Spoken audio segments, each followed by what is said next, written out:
അതിജീവിതയുടേത് മാത്രമല്ല, അവൾക്കൊപ്പം നിന്ന മഞ്ജു വാര്യരുടെ കൂടി പോരാട്ടത്തിൻ്റെ ഫലമാണ് ഇപ്പോൾ മലയാള സിനിമയിൽ ഉണ്ടാകാൻ പോകുന്ന പുതിയ മാറ്റങ്ങൾ.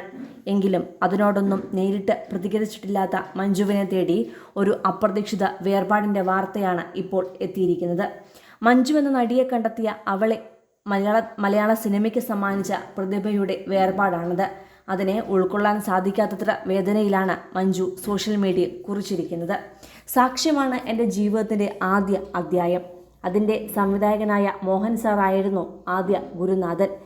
മലയാളത്തിലെ മധ്യവർത്തി സിനിമകളുടെ മുൻനിരക്കാരിൽ ഒരാളായ അദ്ദേഹത്തിൽ നിന്ന് പഠിച്ച പാഠങ്ങൾ പിൽക്കാലത്ത് വഴികാട്ടിയായി. മോഹനമായ കുറേ സിനിമകളുടെ ഓർമ്മകൾ ബാക്കിയാക്കി വിടവാങ്ങുന്ന പ്രിയ ഗുരുനാഥന് വിട എന്നാണ് വേദനയോടെ മഞ്ജു വാര്യർ കുറിച്ചത്. മലയാള സിനിമയുടെ സുവർണ കാലഘട്ടം എന്നറിയപ്പെടുന്ന 80കളിൽ വ്യക്തിമുദ്ര പതിപ്പിച്ചയാളാണ് സംവിധായകൻ എം മോഹൻ.